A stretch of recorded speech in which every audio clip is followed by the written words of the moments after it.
Parte primera. En la cual se trata del principio de caballería. 1. Disminuyeron la caridad, la lealtad, la justicia y la verdad en el mundo. Y comenzaron la enemistad, la deslealtad, la injuria y la falsedad, y por esto cundió el error y la perturbación en el pueblo de Dios, el cual pueblo había sido ordenado para que Dios sea amado, conocido, honrado, servido y temido por el hombre. 2. Cuando en el mundo cundió el menosprecio de la justicia por disminución de caridad, fue preciso desde un principio que la justicia retornase por su honor, mediante el temor. Por esto fueron hechos milenarios en todo el pueblo, siendo escogido y elegido, entre los 1000 que formaban el milenario, el que fuese más amable y más sabio, más leal, más fuerte, de más noble ánimo, de mejor instrucción y de mejores costumbres que los demás. 3. También fue buscada entre todas las bestias la más bella, la más ágil y que con más nobleza pueda sostener el trabajo, pues debía ser la más conveniente para el servicio del hombre. Y porque el caballo es la bestia más noble y más conveniente para el servicio del hombre, fue elegido el caballo entre todas las bestias, y fue entregado al hombre elegido entre 1000. Y por esto este hombre elegido es llamado caballero.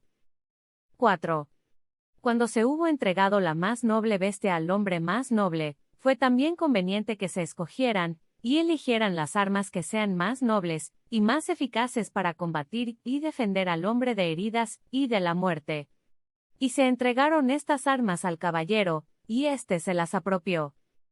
A quien quiera, pues, entrar en el orden de caballería, le conviene meditar y pensar en sus nobles principios, y conviene que la nobleza de su ánimo, y su buena educación concuerden, y convengan con el principio de la caballería.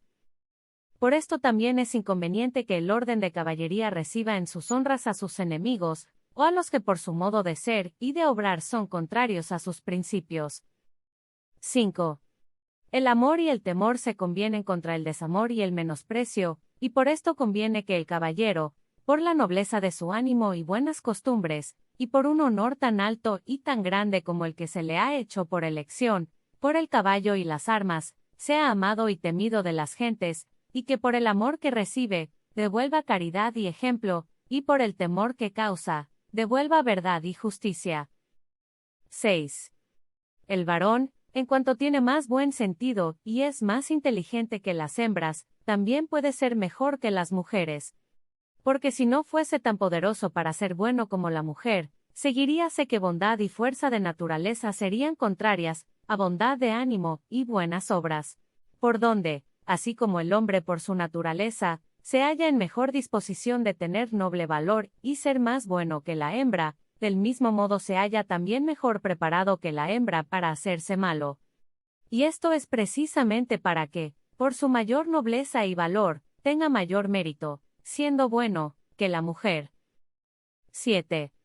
Aprende, escudero, lo que habrás de hacer si tomas el orden de caballería, porque si eres caballero, es que recibes la honra y la servitud propias de los amigos de caballería, porque, en cuanto tienes más nobles principios, eres tanto más obligado a ser bueno, y agradable a Dios y a las gentes.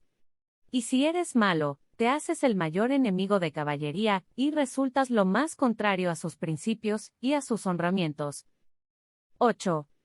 Tan alto y tan noble es el orden de caballería, que no le basta estar formado de las personas más nobles, y que posea las más nobles bestias y las armas más honradas, porque también ha sido conveniente convertir a estos hombres que forman el orden de caballería en señores de gentes.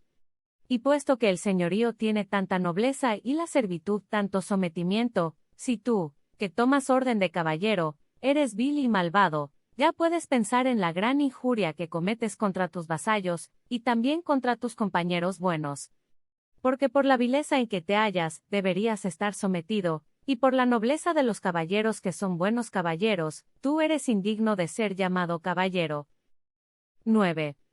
Para el alto honor que recibe el caballero, aún no bastan la elección, el caballo, las armas y el señorío, porque también conviene que se le den escudero, y garzón que le sirvan y se ocupen de las bestias. Y conviene también que las gentes aren, y caven y limpien de cizaña a las tierras para que den los frutos de que debe vivir el caballero y sus bestias. Y que el caballero cabalgue y señoree, con lo cual haya bienandanza precisamente en aquellas cosas en que los hombres trabajan tan duramente. 10. Los clérigos tienen ciencia y doctrina para que sepan y puedan amar, conocer y honrar a Dios y a sus obras, dando doctrina a las gentes, y un buen ejemplo en amar y honrar a Dios, y por esto son ordenados en estas cosas, y por eso también aprenden en las escuelas. Y así como los clérigos, por su honesta vida, por buen ejemplo y por ciencia, tienen orden y oficio de inclinar a las gentes hacia la devoción y la buena vida, en tal guisa los caballeros, por nobleza de ánimo y por fuerza de armas mantienen el orden de caballería, inclinando a las gentes a temor, por el cual temen los hombres injuriarse mutuamente los unos a los otros. 11. La ciencia y la escuela del orden de caballería es que el caballero enseñe a su hijo a un joven a cabalgar, porque si desde su adolescencia no aprende a cabalgar, tampoco podrá en su vejez. Conviene que el hijo del caballero, mientras es escudero, sepa dar el pienso al caballo, y que aprenda a estar sometido, antes de ser señor, sabiendo servir a señor, porque de otra suerte no apreciaría la nobleza cuando fuese caballero. Por todo esto el caballero debe someter a su hijo a otro caballero, para que aprenda a cortar y guarnecer, y demás cosas que tocan el honor del caballero. 12.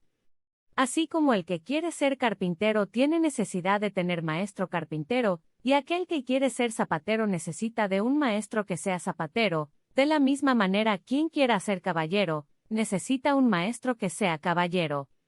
Porque en tal guisa sería inconveniente cosa que el escudero aprendiese el ordenamiento de la caballería de un hombre que no fuese caballero, como lo es que el que quiera ser zapatero tenga por maestro a un carpintero. 13. De la misma manera que los juristas, los médicos y los clérigos adquieren ciencia y tienen libros, con cuya lección aprenden su oficio por magisterio de letras, oyendo a sus maestros, tan alto es y tan honrado el orden de caballero, que no es bastante que al escudero se le enseñe a dar pienso al caballo, a servir a señor, ir con él en hechos de armas, y otras cosas semejantes, sino que también sería muy conveniente cosa que hubiese escuelas y ciencia escrita en los libros, y que fuese enseñado el arte de la misma manera que se enseñan las demás ciencias, y que los niños hijos de caballero aprendiesen desde un principio la ciencia que atañe al orden de caballería, y anduviesen por las tierras con los caballeros. 14. Si no hubiese culpas entre los clérigos, y entre los caballeros, aquí bajo apenas se advertirían culpas en las otras gentes, porque por el ejemplo de los clérigos el pueblo adquiere devoción, y amor a Dios, y por los caballeros temieran injuriar al prójimo. De esta suerte, si los clérigos tienen maestros y doctrina, y frecuentan las escuelas, para ser buenos, y existen tantas ciencias que están en doctrina y en letras, se comete una injuria muy grande al orden de caballería cuando no existe, de modo semejante, una ciencia demostrada por letras, y que no se constituya escuela, como se han constituido para enseñanza de las demás ciencias. Por esto mismo, el que compone este libro, ruega al noble rey y a toda la corte reunida en honor de caballería, que este libro dé satisfacción, y sea restaurado en el honor el orden de caballería, porque es agradable a Dios.